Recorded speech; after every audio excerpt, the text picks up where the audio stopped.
ಮಂಗಳೂರಿನ Kasturba medical college ಆಸ್ಪತ್ರೆ ಅತ್ತಾವರ ನೇತೃತ್ವದಲ್ಲಿ ಸಾಮಾಜಿಕ ಕಳಕಳಿಯ ಅಂಗವಾಗಿ 3ನೇ ವರ್ಷದ ಬಾಲಶಲ್ಯ ಉಚಿತ ಕ್ರಿಯಾ ಅಭಿಯಾನ ಯೋಜನೆಯನ್ನ ಕೆಎಂಸಿ ಅತ್ತಾವರದಲ್ಲಿ ಹಮ್ಮಿಕೊಂಡಿದೆ. ಈ ಅಭಿಯಾನದಲ್ಲಿ 16 ವರ್ಷದ ಕೆಳಗಿನ ಕ್ಲಿಷ್ಟಕರವಾದ ಶಸ್ತ್ರಚಿಕಿತ್ಸಾ ಪರಿಸ್ಥಿತಿಯಿಂದ ಬಳಲುತ್ತಿರುವ ಮಕ್ಕಳಿಗೆ ನುರಿತ ತಜ್ಞರಿಂದ ಅತ್ಯಾಧುನಿಕ ಶಸ್ತ್ರಚಿಕಿತ್ಸೆ ಹಾಗೂ ನುರಿತ ಎಲುಬು ತಜ್ಞರಿಂದ ಉಚಿತ ತಪಾಸಣೆಯನ್ನ ನಡೆಸಲಾಗುತ್ತದೆ. ಈ ಕುರಿತು ಮಾಧ್ಯಮಗೋಷ್ಠಿಯಲ್ಲಿ ಕೆಎಂಸಿ ಆಸ್ಪತ್ರೆ ಮಂಗಳೂರಿನ ವೈದ್ಯಕೀಯ ಅಧೀಕ್ಷಕರಾಗಿರುವ ಡಾಕ್ಟರ್ ಆನಂದ್ ವೇಣುಗೋಪಾಲ್ ಅವರು ಮಾತನಾಡಿ, ಬಾಲಶಲ್ಯ ಕ್ರಿಯಾ ಅಭಿಯಾನ ಯೋಜನೆಯು ಅಮೆರಿಕದ ಫೀತ್ ಪರಾಯಿ ಫೌಂಡೇಶನ್ ಮತ್ತು ಬಂಟ್ವಾಳದ ಅನಂತ್ ಮಲ್ಯ ಚಾರಿಟೇಬಲ್ ಟ್ರಸ್ಟ್ ಇವರ ಸಹಯೋಗದೊಂದಿಗೆ ನಡೆಯಲ್ಪಡುತ್ತದೆ. ತಪಾಸಣೆಗೆ ಒಳಪಟ್ಟು ಶಸ್ತ್ರಚಿಕಿತ್ಸೆಗೆ ಗುರುತಿಸಲ್ಪಟ್ಟ ಮಕ್ಕಳಿಗೆ ಸಂಪೂರ್ಣ ಉಚಿತವಾಗಿ ಶಸ್ತ್ರಚಿಕಿತ್ಸೆಯನ್ನ ಮಾಡಲಾಗುತ್ತದೆ.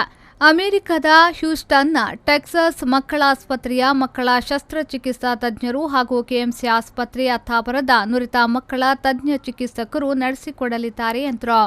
We have been fortunate that our University Manipal Academy of Higher Education, our Medical College KMC Mangalore, we are in partnership with the Speed Parai Foundation as well as the Bantwal Anant Malya Trust, along with the Houston, Texas General Hospital of Children, which is one of the pioneer hospitals as far as pediatric surgery is concerned and surgical correction of abnormalities.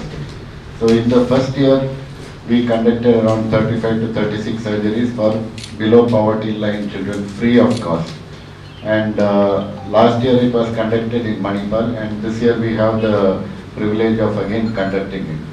Basically it's a social responsibility which has been taken up by our hospital along with our medical college and Manipal Academy of Higher Education. KMC ಆಸ್ಪತ್ರೆ ಅತ್ತಾವರದ ಮಕ್ಕಳ ಶಸ್ತ್ರಚಿಕಿತ್ಸಾ ವಿಭಾಗದ associate professor doctor Sadashiv Rao ಅವರು ಮಾತನಾಡಿ, ಆರ್ಥಿಕ ಸಮಸ್ಯೆಯಿಂದ ಚಿಕಿತ್ಸೆ ಕೊಡಿಸಲಾಗದೆ ಬಳಲುತ್ತಿರುವವರಿಗೆ ಇದೊಂದು ಉತ್ತಮ ಅಭಿಯಾನವಾಗಿದೆ ಎಂದರು.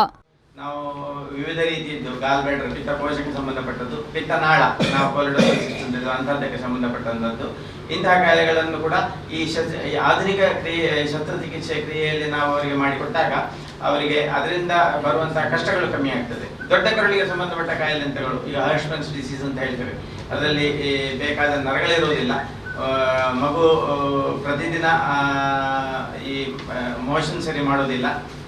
ಇಂಥದ್ದಿದ್ದಾಗ ಹೊಟ್ಟೆ ಒಬ್ಬರ ಬಂದು ಮಗುವಿಗೆ ಚೆನ್ನಾಗಿ ತಿನ್ನಲಿಕ್ಕಾಗದೆ ನ್ಯೂಟ್ರಿಷನ್ ಸರಿ ಇಲ್ಲದೆ ಕಷ್ಟ ಆಗ್ತದೆ. ಸೊ ಇಂಥ ಎಲ್ಲ ಪ್ರಾಬ್ಲಮ್ಗಳಿಗೆ ನಾವು ಅತ್ಯಾಧುನಿಕ ರೀತಿಯ ಚಿಕಿತ್ಸೆಗಳನ್ನು ಈ ಮೂಲಕ ಮಾಡಿಕೊಳ್ಬಹುದು. ಹಾಗಾಗಿ ಇಂಥ ವಿವಿಧ ಪೇಷಂಟ್ ಈಗ ಆಲ್ರೆಡಿ ಕೆಲವೊಂದು ಸಲ ನಾವು ಹಿಂದೆ ಮಾಡಿದಂತಹ ಕೇಸ್ಗಳು ಇದ್ದಾವೆ. ಸೊ ಅಥವಾ ಮೊದಲು ಸರ್ಜರಿ ಆದಂಥವು ಈ ಥರ ಪ್ರಾಬ್ಲಮ್ ಇದ್ದು ಈಗಾಗಲೇ ಶಸ್ತ್ರಚಿಕಿತ್ಸೆ ನಡೆಸಿ ಸಂಪೂರ್ಣ ಫಲಕಾರಿ ಆಗದೆ ಪ್ರಾಬ್ಲಮ್ ಆದಂಥವರಿಗೆ ಅವರಿಗೆ ಅದನ್ನು ಪುನಃ ಕರೆಕ್ಷನ್ ಮಾಡುವಂಥದ್ದು ಅಥವಾ ಇದ್ದಂತಹ ಪ್ರಾಬ್ಲಮ್ಗಳನ್ನು ಸರಿಪಡಿಸುವಂಥದ್ದು, ಇದೆಲ್ಲ ಕಾರ್ಯಗಳನ್ನು ನಾವು ಈ ಕ್ಯಾಂಪಿನಲ್ಲಿ ತೆಗೆದುಕೊಳ್ಳುವಂತಹ ಪ್ರಯತ್ನ ಮಾಡ್ತಾ ಇದ್ದೇವೆ. ಈ ಸಂದರ್ಭ ಮಾಧ್ಯಮಗೋಷ್ಠಿಯಲ್ಲಿ ಕೆಎಂಸಿ ಎಲುಬು ಮತ್ತು ಮೂಳೆ ವಿಭಾಗದ ಮುಖ್ಯಸ್ಥರಾದ ಡಾಕ್ಟರ್ ಸುರೇಂದ್ರ ಕಾಮತ್, ಕೆಎಂಸಿ ಮಕ್ಕಳ ವಿಭಾಗದ ಮುಖ್ಯಸ್ಥರಾದ ಡಾಕ್ಟರ್ ಕಮಲಾಕ್ಷಿ ಭಟ್, ಕೆಎಂಸಿ ಮಕ್ಕಳ ಶಸ್ತ್ರಚಿಕಿತ್ಸಾ ವಿಭಾಗದ assistant professor doctor Jayatirtha Joshi ಉಪಸ್ಥಿತರಿದ್ದರು. Sharath Saliyan, V4 news 24/7 Mangaluru.